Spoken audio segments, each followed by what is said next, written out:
Okay, so yesterday we started a story about YEHUSHUAH ben Parachya and his sister Shlomit Alexandrit and King Yanai, the evil king that unfortunately killed many of the Jewish Talmidei Chachamim during the times of the second Beit HaMikdash. We're up to the story where Shimon ben Shetach finds out that King Yanai has died, and therefore his wife took over.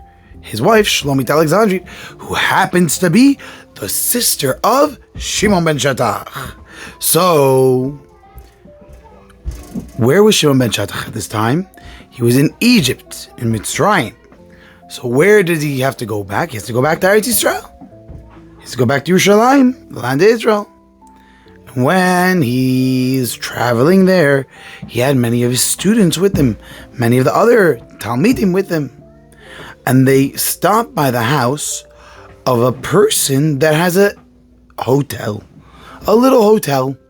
And the way it was back then is that when you would go to a person's hotel, you would sit there and you would eat with the person and his family, right? They wouldn't have like a restaurant, but rather you would just have a meal with them that night, and that's how you got your food that night. So the hotel wouldn't give you food, you would eat the meal with them. So the man that owned the hotel was there, and he went ahead and he said, "Come, let's have a meal." So they came to have a meal. And when they came to have a meal, the wife of the hotel man was serving the food. She was a very nice lady, and she was serving the food to all the people. She gave the food to this person, and to that person, to Shimon ben Shetach, to the Talmidim. When her and her husband left the room, one of the Talmidim, I'm sorry, I said Shimon ben Shetach, I meant to say YEHUSHUAH ben Parachya. When she left the room, one of the students, one of the Talmidim of YEHUSHUAH ben Parachya, said to his teacher, "Her eyes are not very nice looking. She doesn't have nice looking eyes." Now, boys, we don't talk, that's not a nice thing to say about anybody, that they don't look nice. According to many people, he wasn't trying to insult her. He was trying to say to his Rebbe that this lady doesn't look at people nicely, or trying to hint to something else.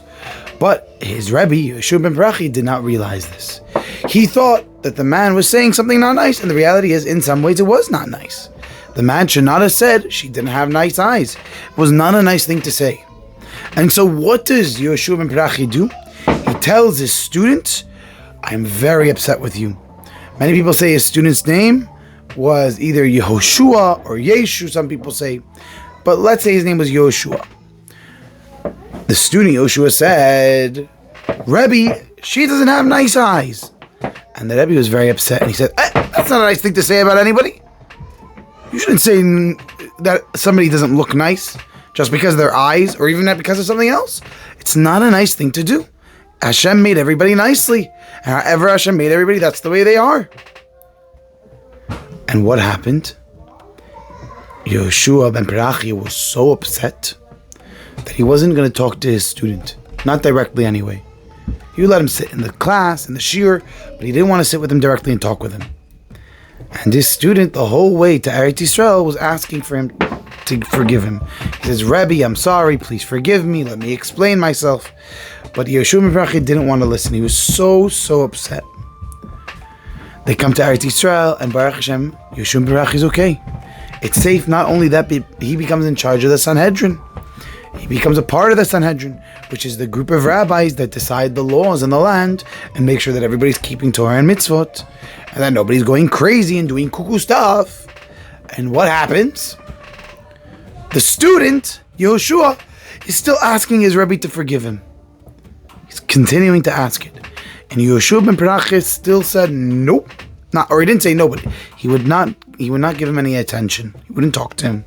Finally, one day YEHUSHUAH ben Parachya was ready to forgive him. He said, "Okay, it was enough time.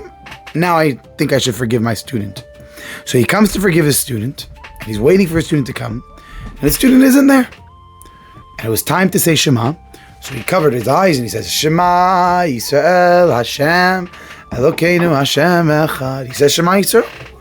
And then he starts saying the paragraph, "Ve'ahavta Hashem et Hashem Elokecha b'chol levavcha v'chol nafshecha." And while he's saying it, there's a halacha, boys and girls, that we are not allowed to talk at that time. We could really not even motion to anybody. We're not really meant to do anything except for say the words and look inside our siddur. But YEHUSHUAH ben Parachya was davening then. He was saying Shema. And his student YEHUSHUAH walks in the room. And YEHUSHUAH says, Rebbe, please forgive me for what I had said about the lady not having nice eyes. And YEHUSHUAH was in the middle of davening. He couldn't answer him. So the student asked it again. So this time YEHUSHUAH didn't want to make him upset. So he went like this to him. He made like a hand like this. And when the student saw this, the student thought his Rebbe was telling him to go away. When really he was telling him to wait. Just wait a moment. But he didn't realize that. He didn't pick up on what his Rebbe was trying to say with the hand motion. And he made a big, big mistake. And as a result of this, instead, what did he do? He said, you know what? I'm done with learning Torah. I'm done with doing mitzvah. I'm done with all of this.